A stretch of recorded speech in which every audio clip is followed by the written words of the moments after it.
Hello everyone, welcome back to my YouTube channel Edu-cet। आज का video मैं बना रही हूँ विंडोज़ 11 की अपडेट के रिगार्डिंग लैपटॉप में।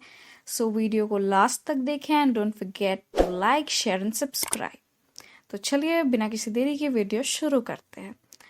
सबसे पहले आपको सेटिंग्स में जाना है। सेटिंग्स में जाने के बाद आपको एक ऑप्शन आएगा अपडेट एंड सिक्योरिटी, उसमें क्लिक करना है। उसके बाद विंडोज इनसाइडर प्रोग्राम में जाके अपने माइक्रोसॉफ्ट अकाउंट को लिंक करना है। लिंक हो जाने के बाद कंटिन्यू एंड देन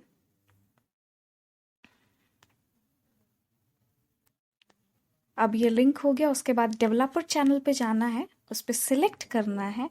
उसके बाद वापस आकर के विंडोज़ अपडेट पे जाना है।